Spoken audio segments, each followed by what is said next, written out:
So you want to disconnect your batteries with a 1/2 inch. Your boot's going to be a 7/16. All of your other bolts on the intake horn are going to be a 10 mil. Just give the elbow a love tap with your hand, it'll pop it loose. And then with the boot, you might have to run a pick or something around the edge just to break it loose. Remember, practice good, not discipline. You don't want to get it all back together and spend the next hour looking for missing hardware. You want to check your intake too. I had a small pile of old thread sealant that was sitting down in there, so you want to run that through your engine. You don't have to, this is precautionary, but get you a piece of cardboard and push around the side of the intake horn. Give you a nice little idea where you can put outlines for. You make your little block off place, you don't have to worry about anything else falling down in there. Like I said, nothing fancy. Hopefully it works a little better than a rag. These next two on your fuel shutoff solenoid are 8mm. And then down at the bottom of the fuel shutoff solenoid, you got a pin you got to remove too. Kind of a pain to get to. Ooh, that might be the original one. 94.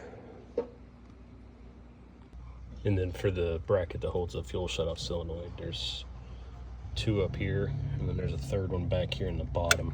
They're 8mm. I'll give you a little bit better sight on that plug.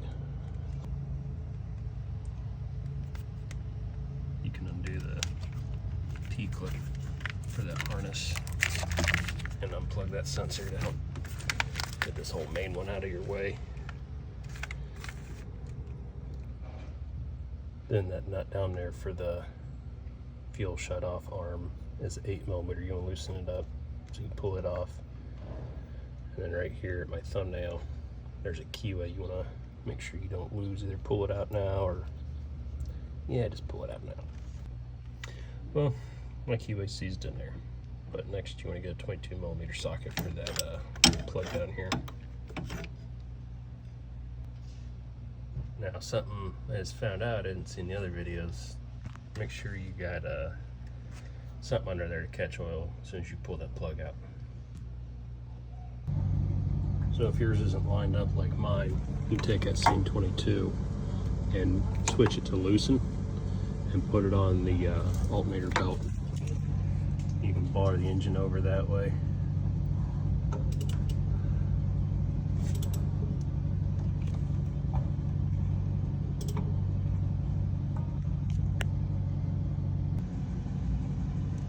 Next you want to take your keeper off.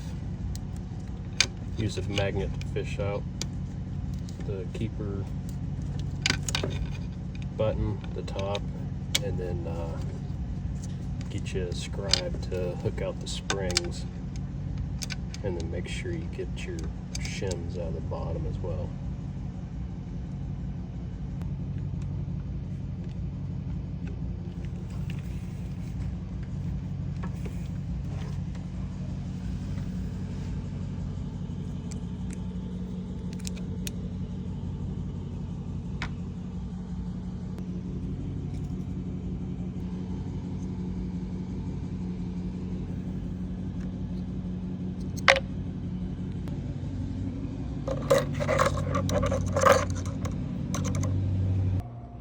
There's 2 more shims that fell down in my oil pan.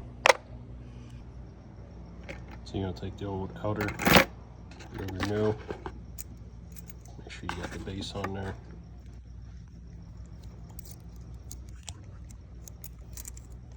And then you just install everything. And then you'll reuse the top. I don't think I mentioned removing the factory base as well, because the new springs come with a new base. So going off a power driven diesel's video, you only got to get like 3 clicks out of the tightening. I got a old screwdriver I notched to help with it a little bit. So then when you're putting it back on, you can see that notch there to make sure you get lined up with your key, and then It's pretty straightforward putting everything back together. Don't forget to reseal your intake bolts too. You don't have a boost leak.